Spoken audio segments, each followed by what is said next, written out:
ایک حدیث یاد آئی بڑے زمانے بعد. میرے نبی فرمائیں گے یا اللہ میری امت کا حساب میرے حوالے کر دے. تو اللہ تعالیٰ فرمائیں گے کیوں؟ تو عرض کریں گے یا اللہ میں چاہتا ہوں ان کا حساب میں لے لوں تاکہ ان کو شرمندہ نہ ہونا پڑے. تو اللہ کہیں گے اگر آپ حساب لیں گے میرے محبوب تو آپ کے سامنے تو شرمندہ ہوں گے یہ، تو میں آپ کے حوالے بھی نہیں کروں گا، میں خود لوں گا اور پردے میں لوں گا. تو ایک پردہ حائل ہو جائے گا، ایک پردہ آ جائے گا اور اس کے پیچھے اللہ اس امت کا حساب لے گا، اچھا یا برا. پورے مجمع کو نہیں پتہ چلنے دے گا کہ کون اچھا کون برا. کیا میرے رب نے ہمارے اوپر کمال کا کرم کیا ہے.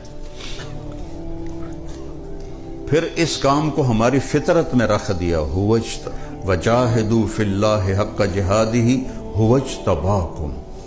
اجتبا کہتے ہیں کسی مخصوص کام کے ماہر کو اس کے ذمہ کام سپرد کرنا. تو اللہ تعالیٰ کہہ رہا ہے میرے راستے میں جہاد کرو.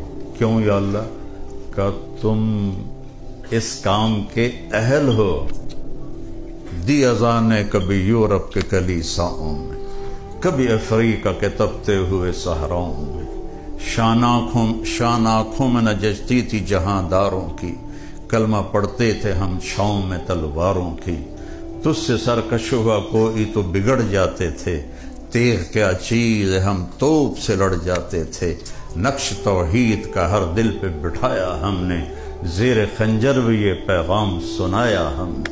یہ اس امت کی صفت ہے جو اقبال نے شکوہ میں بیان کی ہے. تو میرے عزیزو چھوٹی سی درخواست، مر جانا ہے.